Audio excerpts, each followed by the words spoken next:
জয় গুরু বন্দে পুরুষোত্তমম। পরমদয়াল পরম প্রেমময় শ্রী শ্রী ঠাকুরকে একজন জিজ্ঞাসা করলেন, গুরু কে হবেন, অর্থাৎ প্রকৃত গুরু কে? সেই উত্তর শ্রী শ্রী ঠাকুর স্বয়ং নিজে দিয়েছেন। গুরু কে হবেন, কাকে গুরু নির্বাচন করার হবে দীক্ষার ক্ষেত্রে, প্রকৃত গুরুকে, এইসবের উত্তর এবং গুরু নির্বাচনের ক্ষেত্রে সাধারণের ইঙ্গিত, সমাধানের যে ইঙ্গিত দিয়েছেন শ্রী শ্রী ঠাকুর স্বয়ং 1346 সালে 2রা কার্তিক বৃহস্পতিবার পাবনা আশ্রমে বাঁধের ধারে খড়ের ঘরে শ্রী শ্রী ঠাকুরের সামনে একঘর লোক বসে আছেন। ভক্তরা নানা প্রশ্নের দ্বারা শ্রী শ্রী ঠাকুরের কাছে তাদের অনন্ত জিজ্ঞাসা ঝাঁপি খুলে দিয়েছেন। হঠাৎ যতীনদা জিজ্ঞাসা করলেন, একজনকে দেখে কি করে বুঝবেন যে ইনি আমার গুরু হওয়ার উপযুক্ত কিনা? বিশ্বাস আসবে কি করে? শ্রী শ্রী ঠাকুর দেখা মাত্রই কি বোঝা যায়? কেউ কেউ পারে, তবে সঙ্গ করলে বোঝা যায়। সঙ্গ করলে শ্রদ্ধা আসে, শ্রদ্ধার ফলে দোষ দর্শন দূর হয়ে যায়। ভালোটাকে মন্দ বলে দেখার প্রবৃত্তি থাকে না, আর মন্দ বলে কিছু দেখতেই পাই না। তারপর আসে বিশ্বাস। বিশ্বাস আসলে আমরা প্রশ্নশূন্য হয়ে দাঁড়াই। তৃপ্তিতে আমাদের মন ভরে যায়। এতে জন্মে প্রেম, ভালোবাসার টান, আর প্রেম আত্মসমর্পণে পরিণত হয়। প্রিয় ছাড়া আমরা কিছুই জানি না। এরপরেই শ্রী শ্রী ঠাকুর গুরুকরণের সঙ্গে ইষ্টপ্রাণতা প্রসঙ্গে বললেন, ইষ্টপ্রাণতা 3 রকমের। সবচেয়ে ভালো হলো বৃত্তিভেদী অনুরাগ। যে বৃত্তি আমার ইষ্টকে পরিপূরণ করে না, তার সঙ্গে কোনো সম্পর্ক নেই। আর যা কোনো না কোনোভাবে ইষ্টকে পরিপূরণ করে, সেই সম্বন্ধে আবার কোনো প্রশ্ন নেই, করবই। আর একরকম প্রবৃত্তির সঙ্গে আপোষকারী। আমার প্রবৃত্তির সঙ্গে যতটুকু খাপ খায়, ইষ্টকে ততটুকু অনুসরণ করি, প্রবৃত্তিমুখী। আর এই নিকৃষ্ট হচ্ছে প্রবৃত্তিমুখী। এখানে ইষ্টকে আমার বৃত্তির পরিপূরণে ব্যবহার করি।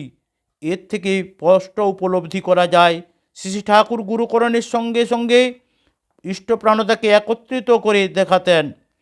গুরুকরণ করে জপ ধ্যান ইষ্টভীতি ও ইষ্ট নির্দেশ মেনে চলা তপস্যায় যদি আমরা সিদ্ধিলাভ না করি, তাহলে গুরুকরণ এবং দীক্ষা অনেক সময় ব্যর্থতার পর্যবসিত হয়। শ্রী শ্রী ঠাকুর আলোচনা থেকে 3 জাতের দীক্ষিত ইষ্টপ্রাণতার বৈশিষ্ট্য বেরিয়ে এসেছে।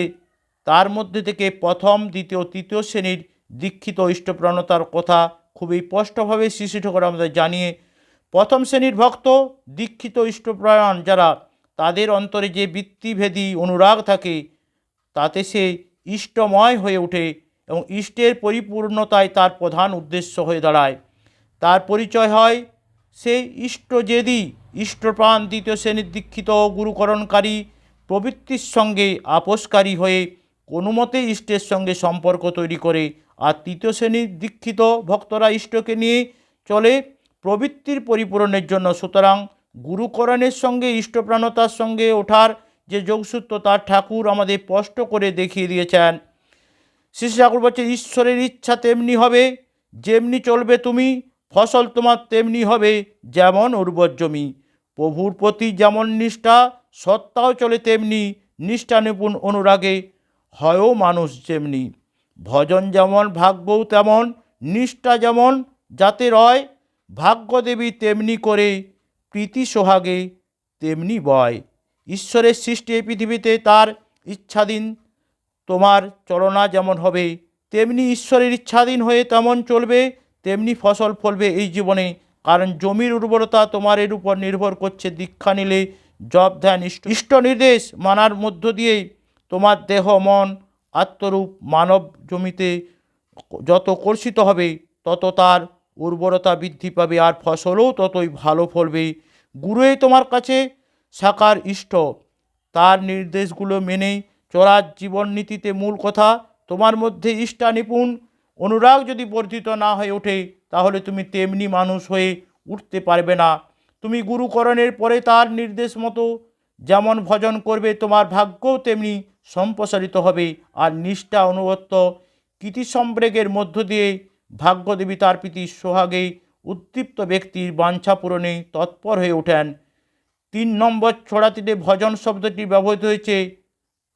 শব্দ রত্নকোষ ভজন শব্দটির অর্থ দেওয়া হয়েছে সর্বসঙ্গতি সহ সর্বত্রমুখী সুসামঞ্জস্য দর্শন।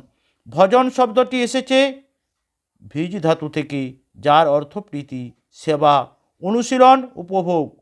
সকলকে জয় গুরু, বন্দে পুরুষোত্তমম।